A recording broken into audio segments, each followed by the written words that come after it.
Hello everyone, good morning. मैं Archana Mishra. Dear student, आज हम लोग वसुंधरा की बुक में फर्स्ट चैप्टर पुनः नया निर्माण करो, जिसके कवि हैं द्वारिका प्रसाद माहेश्वरी, इसका दूसरा भाग पढ़ेंगे। ओके। कवि कह रहे हैं, कली कली खिल रही इधर वह फूल फूल मुस्काया है, धरती माँ की आज हो रही नई सुनहरी काया है। नूतन मंगलमयी ध्वनियों से गुंजित जग उद्यान करो, उठो धरा के अमर सपूतों पुनः नया निर्माण करो। सरस्वती का पावन मंदिर, सरस्वती का पावन मंदिर यह संपत्ति तुम्हारी है, तुम में से हर बालक इसका रक्षक और पुजारी है। सत सत दीपक जला ज्ञान के नव युग का आह्वान करो, उठो धरा के अमर सपूतों पुनः नया निर्माण करो।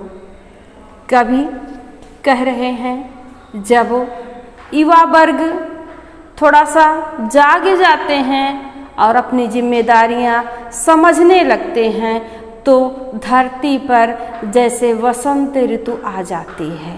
धरती माँ की काया, जो शरीर है, वह जैसे फूल से धरती सुशोभित हो जाती है, उसी तरह से जो दलित हैं, शोषित हैं, जब उनके बच्चे हंसने मुस्काने लगते हैं तब धरती माँ की काया जो है वह खुशी से आह्लादित हो जाती है।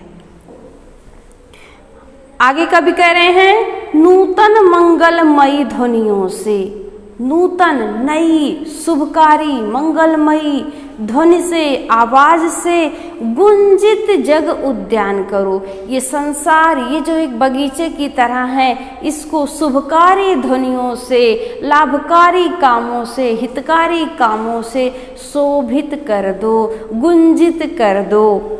हे धरती माता के अमर सपूतों, हे युवाओं, जाग जाओ, उठ जाओ और फिर से नया निर्माण करो, नई सृजन करो। आगे कवि कह रहे हैं, सरस्वती का पावन मंदिर। सरस्वती का पावन मंदिर क्या है? विद्यालय। विद्यालय की ओर संकेत करते हुए कवि कहते हैं, यह जो सरस्वती का पवित्र पावन मंदिर है, यह बच्चों तुम्हारी संपत्ति है और तुम में से हर एक बच्चा इस मंदिर का रक्षक और पुजारी है। तुम ही इसके रक्षा करने वाले हो और तुम ही इसके पूजा करने वाले हो। सत सत दीपक जला ज्ञान के नव युग का आह्वान करो, उठो धरा के अमर सपूतों पुनः नया निर्माण करो।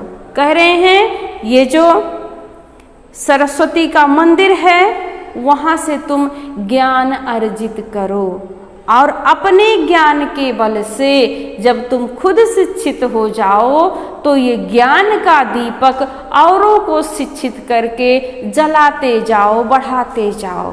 ये जो ज्ञान का दीपक है कहीं रुकने ना पाए, बुझने ना पाए, हर एक बच्चा इस मंदिर से निकलकर और उजाला फैलाता जाए।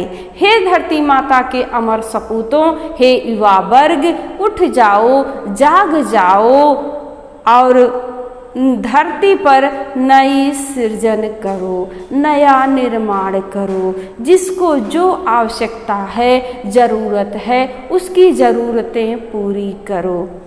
अब इससे संबंधित हम प्रश्न जानते हैं। पहला प्रश्न है, धरती की काया सुनहरी होने से क्या तात्पर्य है? जैसे बसंत ऋतु आती है तो धरती पर फूल विकसित हो जाते हैं, खिल जाते हैं और उद्यान वाटिका सुंदर लगने लगती है। उसी तरह जब युवा वर्ग, गरीब जो हैं, दलित हैं, पिछड़े हैं, उनको जब थोड़ा संभाल देते हैं, उनके बच्चों पर जो मुस्कान बिखर जाती है, उससे धरती माता काफ़ी आनंदित होती हैं। अगला है, सरस्वती के मंदिर का रक्षक कौन है? सरस्वती के मंदिर का रक्षक हर एक बच्चा आप में से है। अगला प्रश्न है, ज्ञान का दीपक कैसे जलाया जा सकता है? तो ज्ञान का दीपक औरों को शिक्षित करके, जो अशिक्षित हैं, जिनके बच्चे अशिक्षित हैं, उनको हम शिक्षित करके ज्ञान का दीपक जला सकते हैं।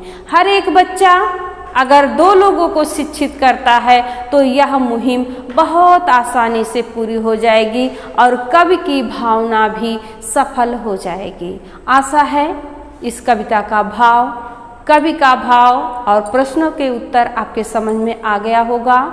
कल हम दूसरे टॉपिक के साथ उपस्थित होंगे। धन्यवाद।